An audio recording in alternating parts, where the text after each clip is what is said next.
Mga Salmo 118. Pasalamati ninyo ang Ginoo tungod kay siya maayo, ug ang iyang gugma mulungtad hangtod sa kahangturan. Paing na ang katawhan sa Israel, ang iyang gugma walay katapusan. Paing na ang mga pari sa Dios, ang iyang gugma walay katapusan. Paing na ang nagtahod ug may kahadlok sa Ginoo, ang iyang gugma walay katapusan. Diha sa akong kalisdanan misangpit ako sa Ginoo, ang Ginoo mitubag ug miluwas kanako. Kun ang Ginoo dapig kanako, dili ako angay nga mahadlok. Unsa may mahimo sa mga tawo batok kanako? Ang Ginoo mao ang akong magtatabang, o magmadaugon ako batok sa akong mga kaaway. Mas maayo pa ang pagdangop sa Ginoo kay sa pagsalig sa tawo. Mas maayo pa ang pagdangop sa Ginoo kaysa pagsalig sa mga prinsipe. Gilibutan ako sa daghang kaaway apan sa gahom ni Yahweh, gilaglag ko sila.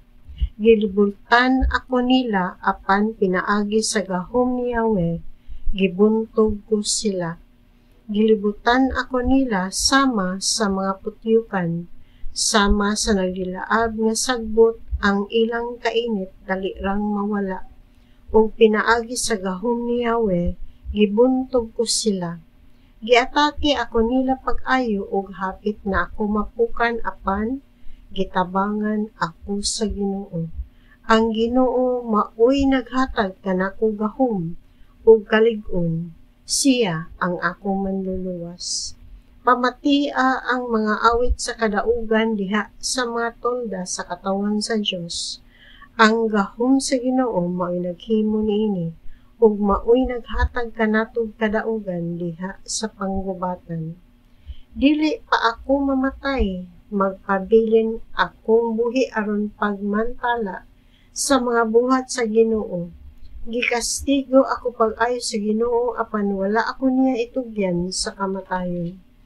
Buksi alang kanako ang mga ganghaan sa templo, aron mosulod ako ug magpasalamat sa Ginoo.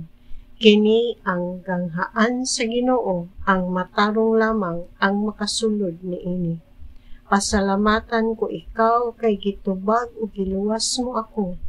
Ang bato nga gisalikway sa mga magtutukod, kay walay hinungdan, nahimo hinuon nga labing importanteng bato. Buhat kini sa Ginoo o katingalahan kaayo.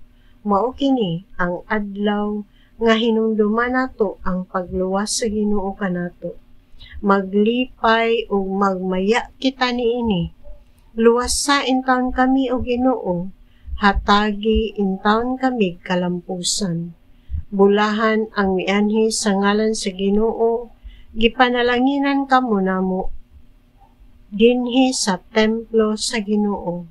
Ang Ginoo mao ang Dios ug maayo siya kanato.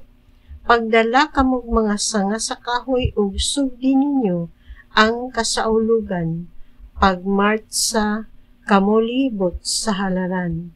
Ikaw ang akong Dios ug pasalamatan ko ikaw. Isangyaw ko ang imong pagkagamhanan. Pasalamati ang Ginoo kay maayo siya, ug walay paglubad ang iyang gugma.